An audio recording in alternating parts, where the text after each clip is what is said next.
bloopers on here. Got it. All right. Hey, we don't mess up. Well, Ever. occasionally you got to post some of them and make it a little more fun and realistic, you know? Well, try not to mess So, up. all right. Well, welcome to the show, episode 1 with Jason Purcell, Kofsky's Mortgages and Hoagies. Thanks for coming. Absolutely. Thanks for inviting me. Honored to be the first guest. Absolutely. Absolutely. So, being that you're the first guest, got to first learn about your hoagie selection. From the Philadelphia area, Firehouse wasn't exactly what was on my list. Give me the rundown. Why is this your go-to? It's just close by. I particularly like the Engine Company. It's not even on the menu. I don't know if you noticed that, but it's. I did notice. I went to order it and I was looking at the menu and I was like, did he send me the wrong one? Is this an autocorrect? And I was about to text you and ask you what the actual order was. Yeah. And then I asked the person behind the counter. She told me that it was on the old menu. They don't carry it anymore, but you can still order it. Well, I am kind of old. I am older in the mortgage space at this point, and so I'm hiring young guys because I'm not the young guy anymore, and just hopefully passing on some wisdom there. But I like the roast beef, and I like the combination of roast beef and turkey, and obviously it's a steamed sub. And I also like that you got me a whole one versus a half or a medium. I figured because we were shooting the podcast in the office that you own that I could at least get you the large. True story. True story. So second generation loan officer myself, I know you are as well. One of the things that I want to talk to you about is kind of the influence that your dad had on you. I know if you watch me kind of walk around on the phone, it probably looks like a clone of my dad walking around on the phone. I probably use some of the same mannerisms, same sayings, things like that. So what kind of influence did he have on you? I mean, I would say the number one mentor in my life, and that didn't just, that started as a kid. And I talk about more is caught than what is taught, and I truly got blessed with both. So I got to catch it because I got to see the model and the example that he set, and then he also taught me. And so we were partnered for 12 years side by side. So I got to see his leadership. And initially when we started together as a company, and obviously BJ is my cousin as well as my business partner, my dad allowed us to be the young guys that could focus on sales. And then he handled the leadership from an administration and an operations standpoint, for example. But I think the other thing is just, and I learned this as a kid, and more so even in business, but the right thing is always the right thing.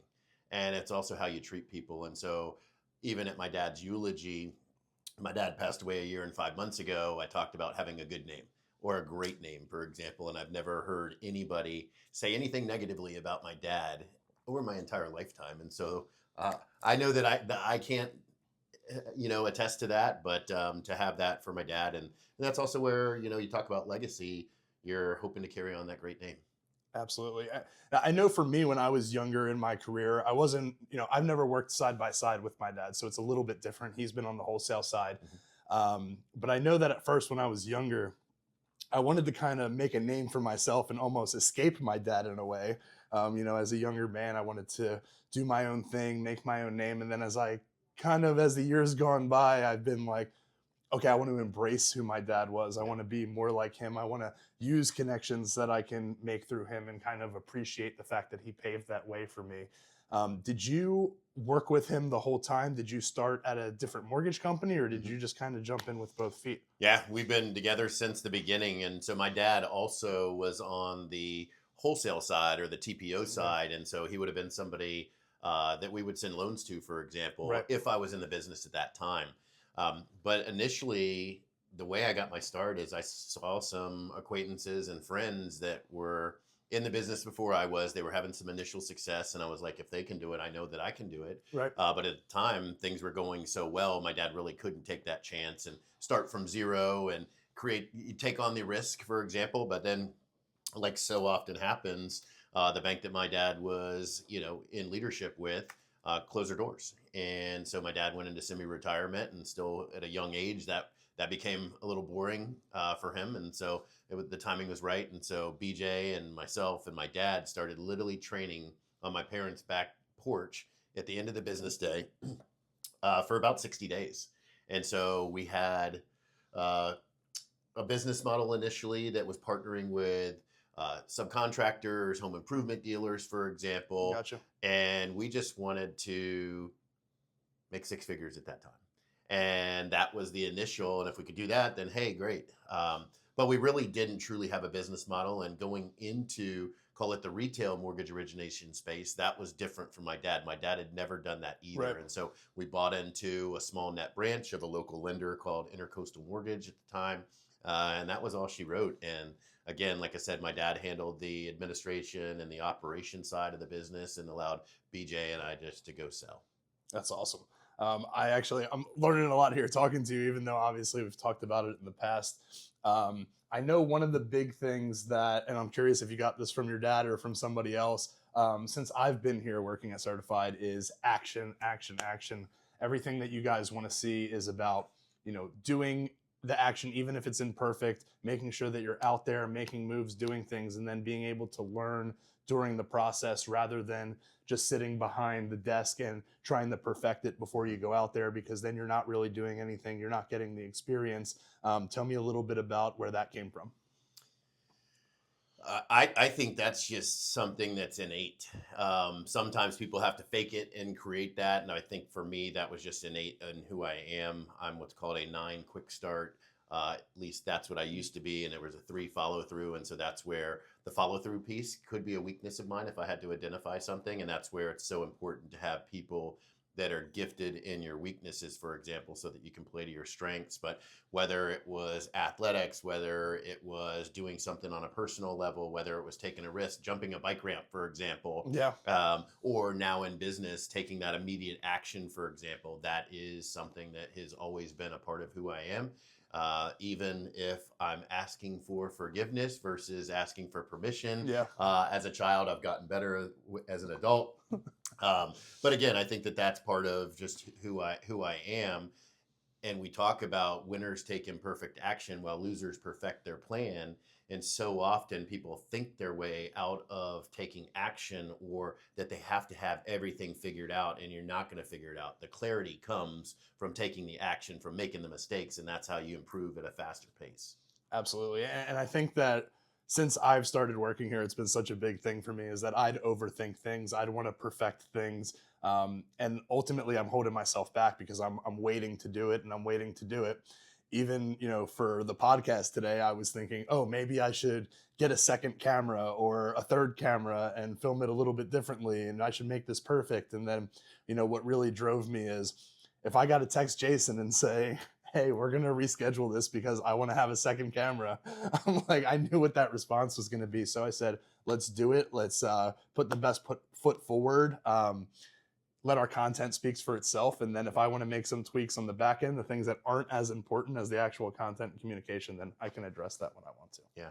Well, and I think that if you're too polished and if it's too perfect, that is where the disconnection takes place. And so I think when you're authentic like you are, that's what resonates with people, and that's where the connection comes. And so I think sometimes we need to share the challenges that we have going on personally and professionally, where we're broken, versus trying to act like everything's great. And social media, as we know, is the place where so many people just act like everything is going well.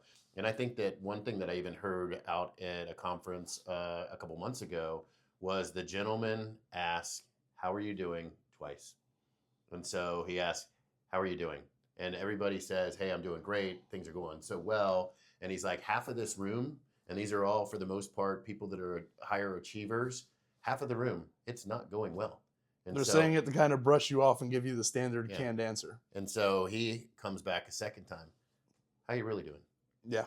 And then that gives the permission for people to share. And so again, I love that you're taking the action. I share it with you all the time right now, because other people, even outside of our company, are observing the action that you're taking, but they're also observing it within the company as well. And so, again, we appreciate, we respect, and the action is what's going to create the success. Yeah, and I appreciate you guys helping push me to put my best foot forward all the time as well. I think what you're getting into a little bit of the social media thing is that people try to paint their social media as like their life is perfect. None of our lives are perfect. We all deal with, certain things outside of what we share with the public. And I think a lot of times if I see somebody being a little more vulnerable on social media, or sharing failures and how they've overcome it, and comeback stories like the Ben Griffin story that I posted about with the Ryder Cup. Those are things that really strike a nerve with us emotionally, and make us connect to. Well, and I had a small stroke 3 weeks ago. And so I was on the fence whether I share that or not on social media, whether Yep. I share that or not with my sphere, for example, or my client database. And it wasn't about trying to get any sympathy or, Right. people thinking about me. It was more the awareness for the signs, because I didn't know exactly what was happening with that stroke. I didn't know that time was of the essence. Yes, Yeah. I take very good care of myself. I get my regular checkups, for example, but it's also listen to your family. My daughter and my wife knew that I was having a stroke, and I really just still wasn't embracing that, and then asking me to go to the emergency room. But I called to wish one of my clients, who's also a lifelong friend, happy 50th birthday this week. And he's like, you know where I am? And he was at Advent getting his heart checked out, which he was directed to go there in March. And he said, your post is what made me really take the action on my 50th birthday to go get Yeah. my heart checked out. That's amazing. I've never shared this with anybody. Actually, I'll say before I get into that it was just like a regular day too, because I saw you probably an hour before it happened, and a few of us actually left to do kind of a team building happy hour. Mhm.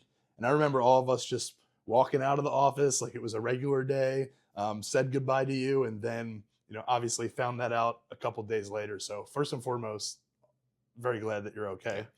Also, I think that it takes a lot more to share that with everybody than it does to keep it to yourself. It doesn't make you manly to keep that close to the chest, or any more powerful.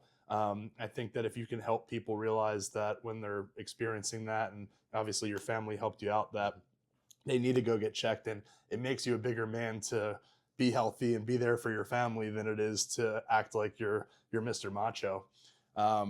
My roommate, when I was in Ann Arbor, Michigan, when I was working at my first mortgage job, was 24, extremely healthy, played soccer all the time. And there was one night where all of a sudden he couldn't communicate with me as well. And, my first instinct is, when you're in your early 20s and you're living with somebody who is in great health and maybe parties a little bit and is a salesperson, my first reaction was, well, what did you take? What are you on? And then it carried over to the next morning.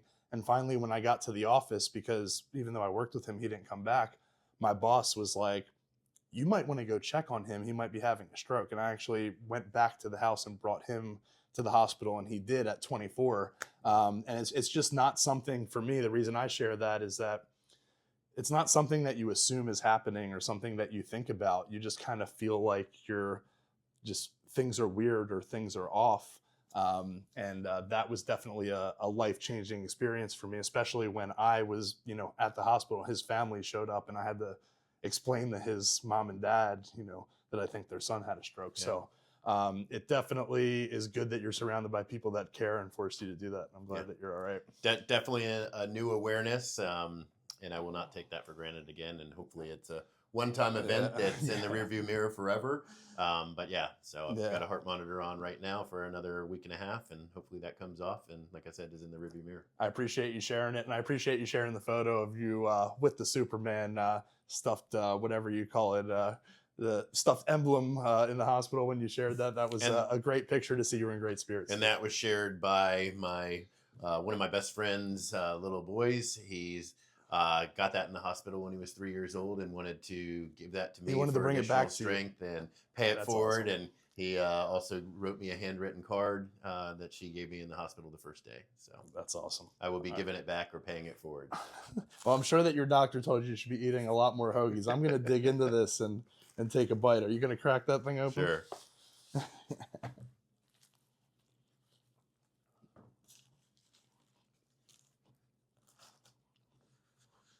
It's actually not bad. I know.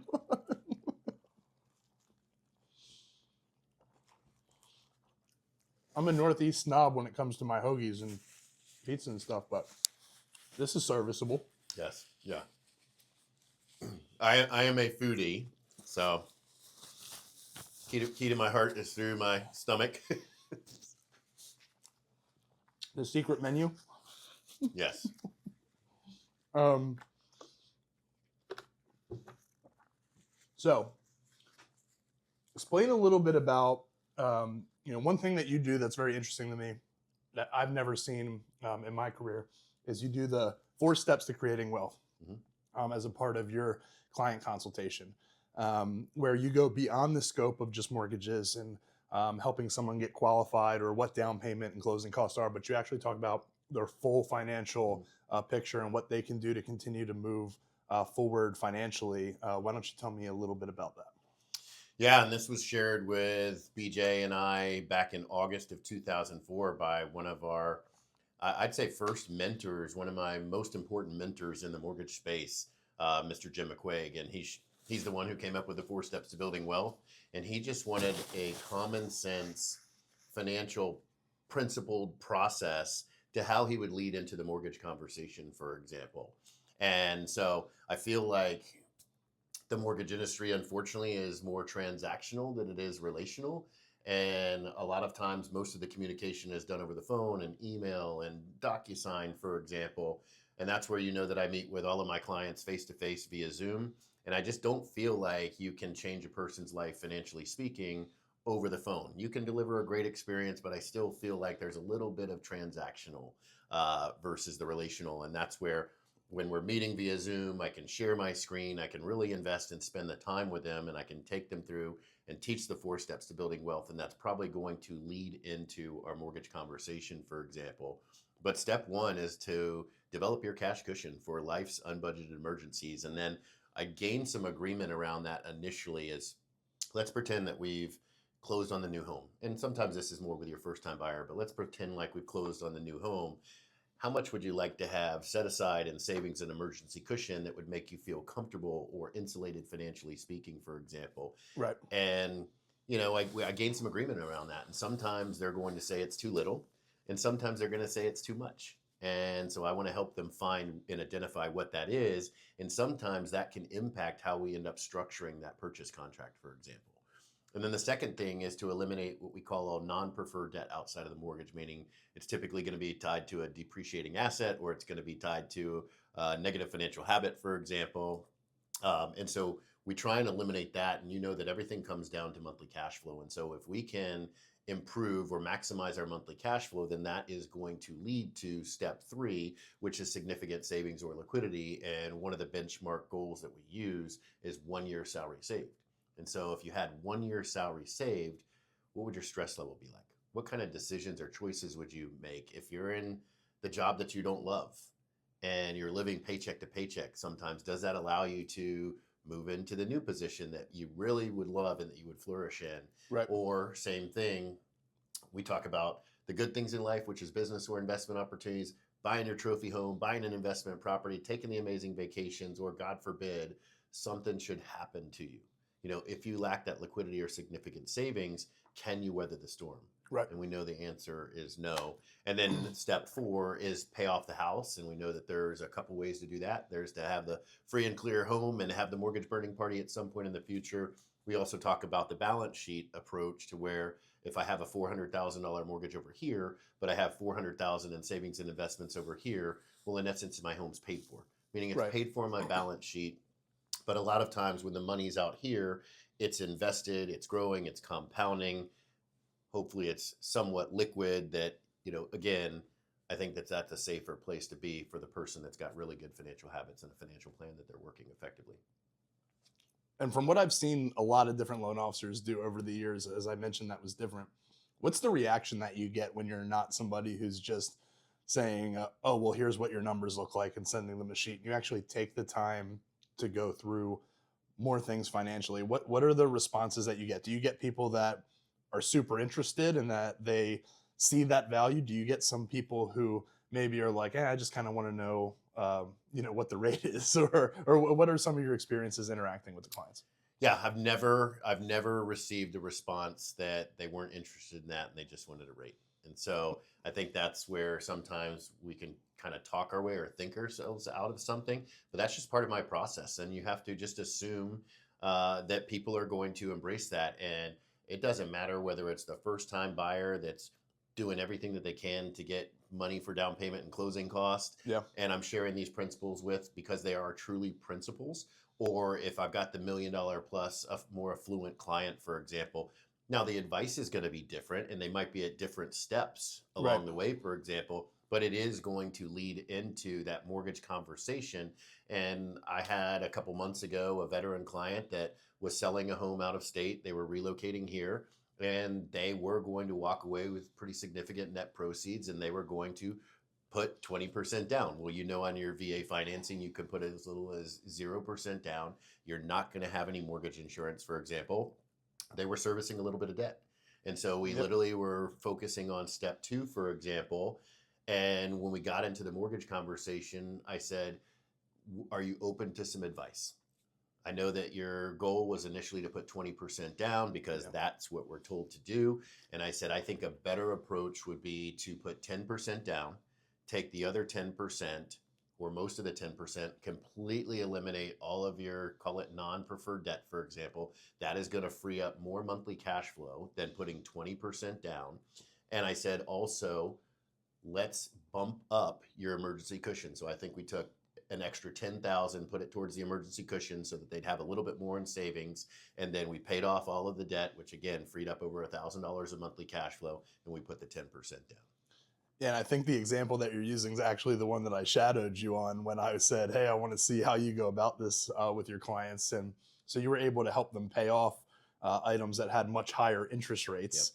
It wasn't going to change the interest rate on their loan or wasn't going to add any additional fees.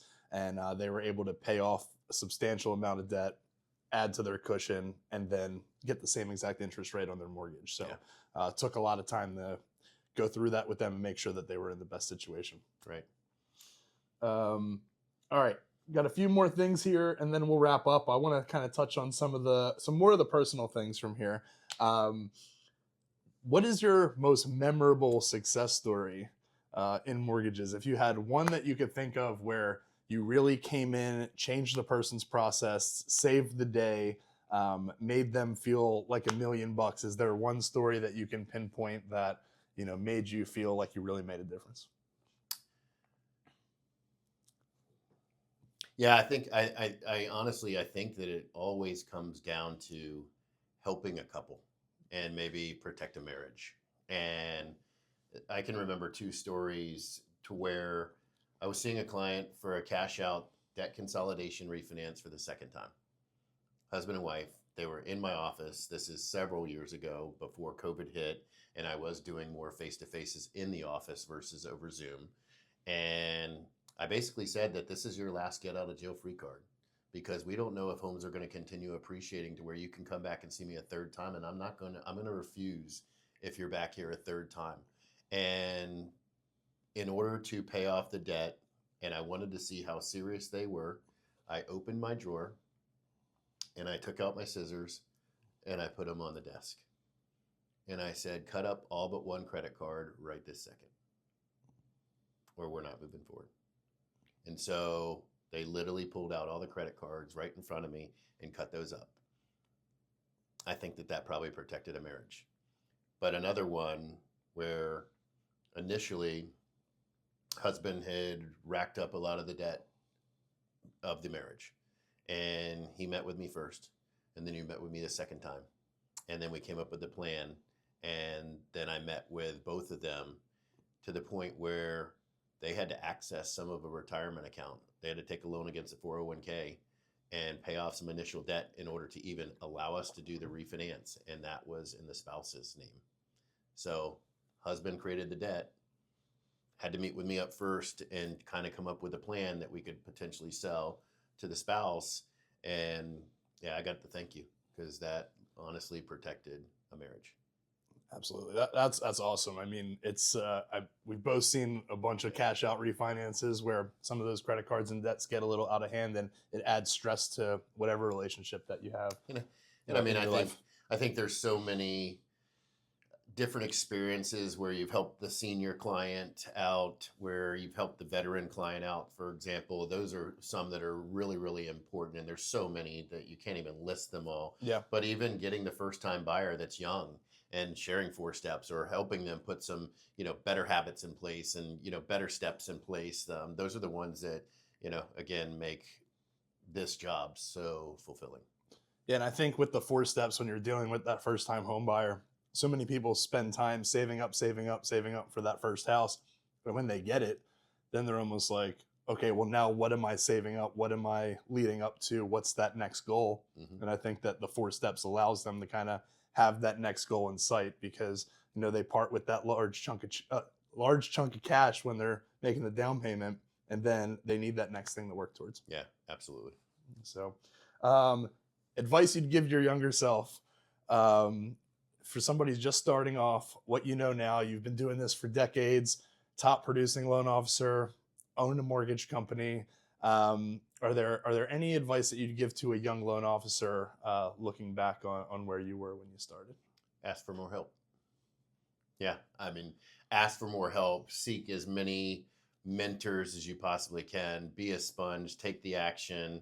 Study your butt off. Work so hard on yourself. Work on your business. It can't just be working in your business. And you know that I just love coaching. I love professional coaching. I love personal coaching. I love having coaches in my life in all areas of my life. I just feel like you're better by having somebody that's at the next level and you want to grow to.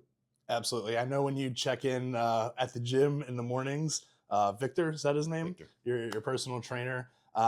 You say, I'd rather show up and be coachable rather than show up expecting to be perfect. I'm probably mangling the quote a little bit, but that was one of the things that you've said that really struck a chord with me as well. And I think that that's awesome that you implement what you're advising others to do as well. Yeah, I think in regards to that, it's really being accountable to somebody else, right? So I'm accountable to him. His livelihood depends on me showing up at the gym. I pay whether I go or not. Like some people only pay when they're there. No, I pay whether I show up or not. I'm not 100% perfect as far as attendance.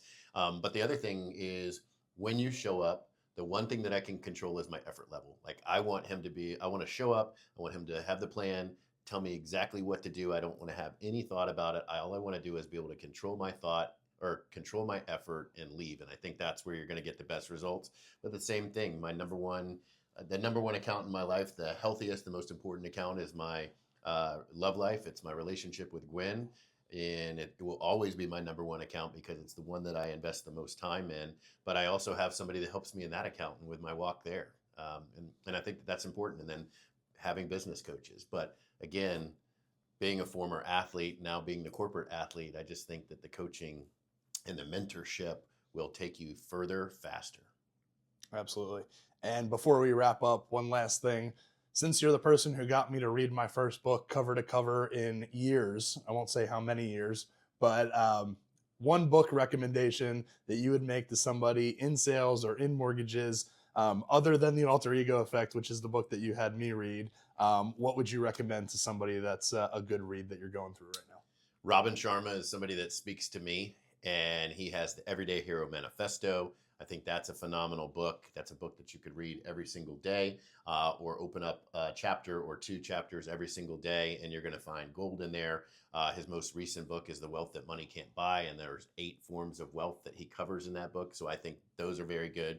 Again, The Alter Ego is a very impactful and profound book that I think a lot of times, and this really comes from being a kid where you feel like you can do anything and everything, and you've got these amazing big dreams, and then over time society, parents, others influence us to not think that way. And so your alter ego is your true self, your heroic self, for example. And that is something that, again, I think is powerful when we can tap into truly who we are.